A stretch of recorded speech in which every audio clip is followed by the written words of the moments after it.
Okay, today we are talking about conic sections, specifically parabolas. So a parabola, as we've talked about before, has a general form of y equals a times x minus h squared plus k. We call this vertex form of an equation because it shows us the vertex of the equation.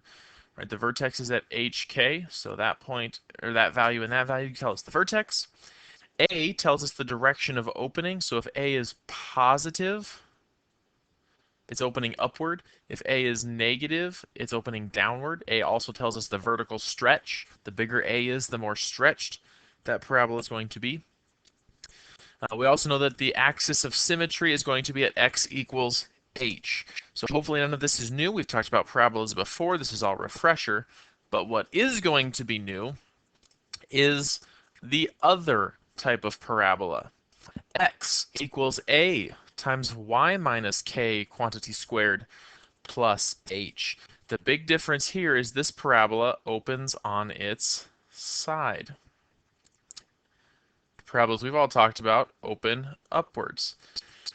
Everything else is exactly the same, but we just have to remember that that this has been reflected across the line y equals x. So instead of opening up if A is positive, now we open to the right if A is positive. If A is negative, it opens to the left. The vertex is still the same, but the two values have swapped positions. It's still HK, but the x-coordinate is now the one added at the end, and the y-coordinate is the one inside the parentheses. The axis of symmetry is at y equals k because we will need a horizontal axis of symmetry. So it has to be a y equals type equation. Take a second, get this in your notes, maybe sketch a quick picture of each of these, and then I'll keep moving. Okay, so a parabola can be defined as the set of all points that are the same distance from a focus and a directrix. Both of these words are likely new, so let's talk about what each of them are real quick. So the focus is a point on the axis of symmetry, and the directrix is a line perpendicular to the axis of symmetry. The focus and the directrix are the same distance from the vertex of the parabola. So the distance between the focus and the vertex, and from the directrix to the vertex, those are the same distance. There is a line segment running through the focus of the parabola whose endpoints are on the parabola, this red line here, and that is called the latus rectum. I know, I didn't choose the name, I'm just the messenger. So let's talk a little bit more about where these various aspects of the parabola are. So the focus is at the point h, k plus 1 over 4a. This is going to become important later. The focus is at h, k plus 1 over 4a. So h being the x-coordinate of the vertex, k being the y-coordinate of the vertex, plus 1 over 4a. A is the a from vertex form, okay, because it has to get moved up a little bit or down a little bit. If a is negative, this would move it down, which would make sense because if a is negative, the parabola would open down anyway. So that'll move it into the parabola a little bit, this 1 over 4a. The directrix, remember the directrix is this line right here, has an equation of y equals k minus 1 over 4a. So this 1 over 4a is obviously important. That's going to pop up a little bit. K being the y-coordinate of the vertex, now going in the opposite direction of the parabola. That's why this is a minus. So it's important to notice the difference. It's plus for the focus, minus for the directrix, because it depends on whether I need to move into the parabola or away from the parabola. Whether A is positive or negative will take care of whether or not this parabola is opening up or down and making sure that the focus and the directrix are still where they need to be. The length of the latus rectum is 1 over A, the absolute value of that. We're not going to focus on that very much. We're going to be spending more time with the focus and the directrix.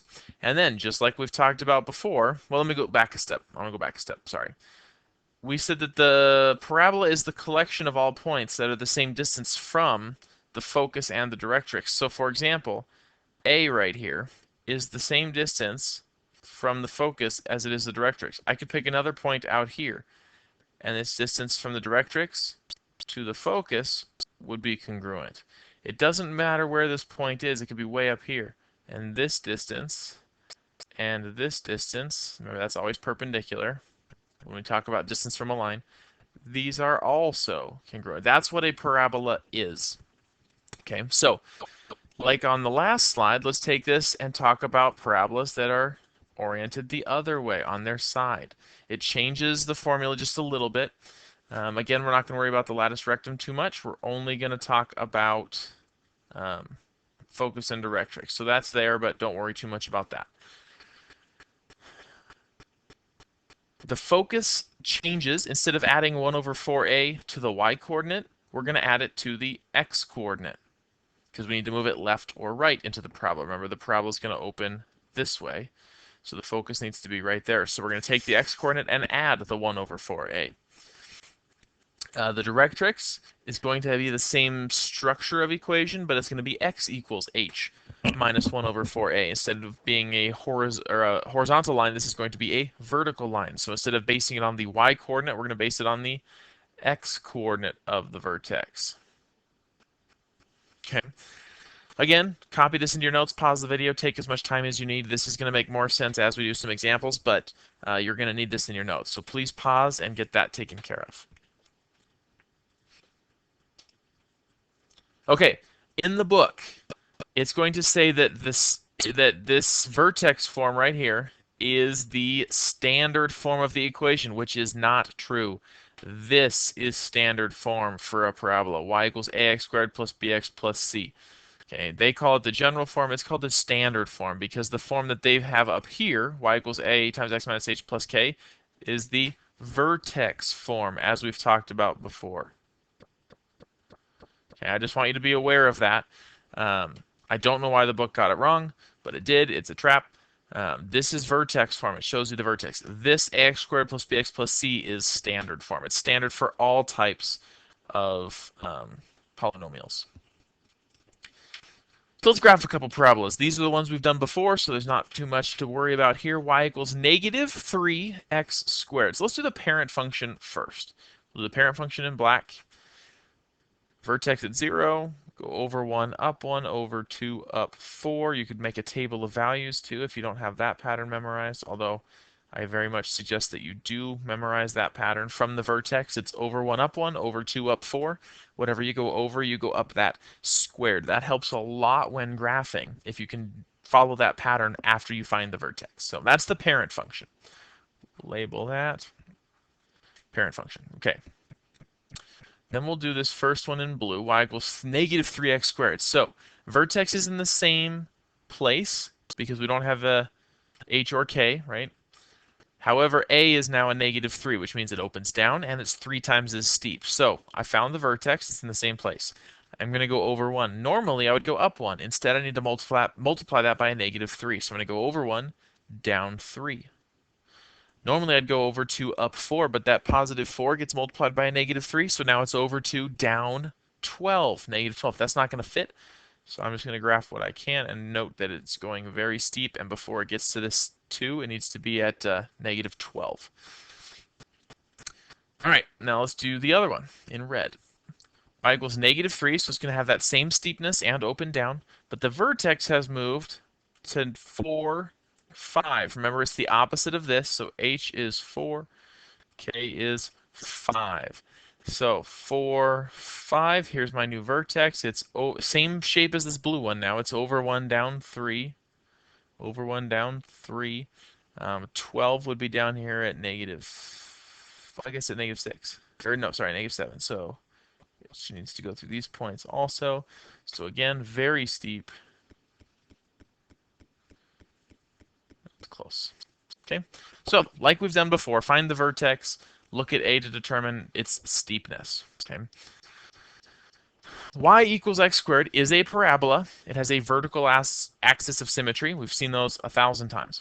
X equals y squared is a parabola, but it is not a function, right? This one has a parabola that looks like this. It would pass the vertical line test. Wherever I draw a vertical line, it will only cross the function one time. This parabola opens this way. It is not a function because it will not pass the vertical line test, right? It will cross twice. So it's not a function, still an equation, still lots of interesting things we can do with this. It's still useful in mathematics. However, it does not meet the definition of a function. It will have a horizontal axis of symmetry. Okay. So let's graph one of those. So this has y squared, so we're going to want to get x by itself. So we have 2x equals, I'm going to add y squared to both sides. Y squared plus 4y plus 10. I want x by itself, so x equals 1/2 y squared plus 2y plus 5, dividing everything by 2. Okay.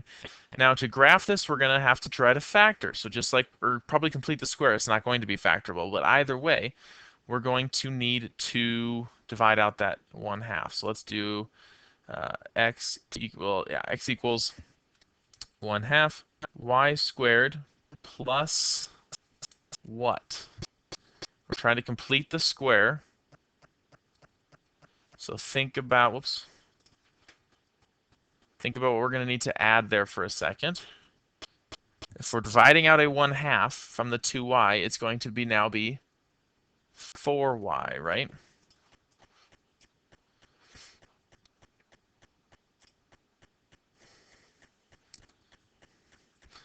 And then what's this 5 going to turn into? If we divide by 1/2, it's going to turn into 10. So we're back to where we were. We undivided by 10, but that makes sense. We had to have that 1/2 out front. So if I move this 10 outside, I'm going to complete the square. That's not factorable. There are no factors of 10 that add up to 4. So just stay with me here. Y equals 1/2 y squared plus 4y plus something. When I bring the 10 outside, it gets multiplied by 1/2, so it's just 5, right? And I have to add something else or subtract something else. So remember, when we complete the square, we're trying to make a factorable trinomial. So to do that, we cut this number in half, make it 2, and then we square that. So this is going to be 4. Now I've added a 4 here. I've just added something to the right-hand side of the equation. I need to subtract something also so that in the grand scheme of the equation, I don't make an imbalance, right? So we always have to do the opposite. Well, think about the value I've actually added to the right-hand side of the function. I wrote a 4, but remember that 4 is going to get multiplied by a 1/2. So really I've added a 2. I've introduced a new value of 2. So if I've added 2, then out here I need to subtract 2. That way, the value of that right side of the equation does not actually change. It looks different, but I have not imbalanced the equation. Okay, so now I can factor this. 1/2. This will be y plus 2 times y plus 2, or y plus 2 squared. That's exactly why we added that 4, so that we could factor this way. Remember, completing the square. If you're not familiar, go back and double check your notes or shoot me an email and I'd be happy to help. But we're building on that idea of completing the square. 5 minus 2 is 3. So now, all of a sudden, I have an equation written in vertex form for a parabola. Okay, the vertex is going to be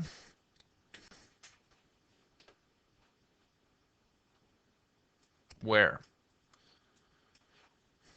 Oh, it's going to be h and k, right? Except that this is k now and this is h. So we're going to be at -2 and +3. So right here is our vertex, right? A is 1/2. It's positive, so we're opening to the right, and this 1/2 is big. Normally, I would go over 1, up 1, but I'm just going to go over 1, up 1/2. Now, when I say over and up, I'm thinking relative to this parabola, right? So my vertex is at 2, -3, which is right here. I need to go over 1, meaning from the vertex. I'm thinking in the perspective of the parabola, so I'm kind of turning my head and thinking, well, left 1, up 1/2. I'm really going up 1, right 1/2. But if you can think about it like we would graph a normal parabola, it can make it a little bit easier. Normally I'd go over 2, up 4. I'm going to only go up 2 because I'm cutting everything in half. So I get a wider parabola. Again, not a function, but still a parabola. Okay, let's graph this one. I'm going to give you, let's make this a yo-yo. This one's in regular vertical orientation. This is something we've done before. So pause the video, and I'm going to give you a few minutes to tackle this, and then come back once you have a graph, and we'll see how you did. You are likely going to need to complete the square again in order to write this in vertex form. This is going to be written in standard form if I just move everything. I'll do that before I tell you to pause here. So we're going to subtract negative 2x squared minus 16x. I'm going to subtract the 32, so it's going to be minus 33. This is standard form, which is very difficult to graph from. You're going to want this in vertex form, and we do that by completing the square. So go ahead and pause, give this a shot, and then come back. Okay, so in order to complete the square, we need to factor out the negative 2.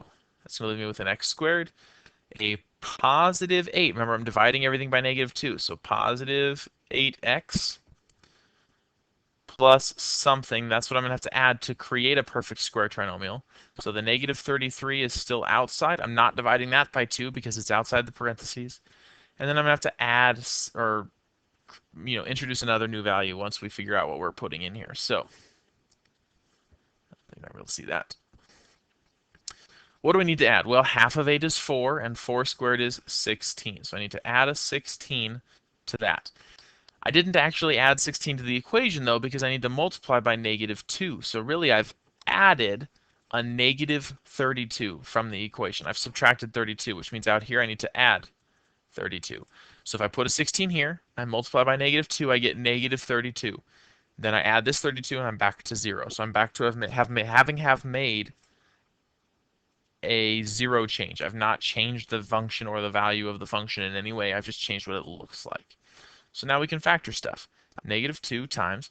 This will factor into x plus 4, x plus 4. That's the whole reason we did that, was so that it will factor into a perfect square, meaning some binomial times itself. Okay, and then negative 33 plus 32 is just negative 1. So there's vertex form of the equation. Vertex is at negative 4, negative 1. A is a negative 2, so it is upside down and twice as steep.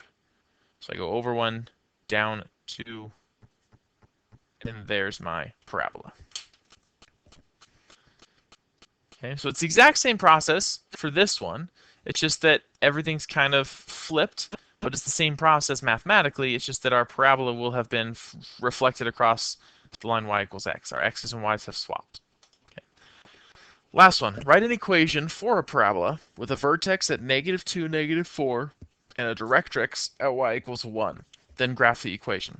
So all we know how to start with is vertex form. So let's write that down. Y equals a times x minus h squared plus k. Now, I know that this is a vertical parabola because the directrix is a horizontal line. If the directrix was a vertical line, then we'd have to use x equals y minus k squared, right? But it is a horizontal directrix, which means it needs to go like this, which means the parabola has to do something like that. So I know that we're familiar and where we're comfortable. The vertex is negative 2, negative 4. So negative 4 for y equals a times x plus 2, where I have to subtract h. So if h is a negative 2, x minus negative 2 is x plus 2 squared plus k, which is a negative 4. Y is a variable. That was silly. Okay, so that's all I have so far. I need an a in order to finish this equation. So the other piece of information I have is that the directrix is at y equals 1. So let's go back in our notes to where we talked about the equation of a directrix. It's y equals k minus 1 over 4a. So let's write that down. Y equals k minus 1 over 4a. So which of these pieces do I know? Well, I know that the directrix is at 1. Okay, so I know that k is negative 4.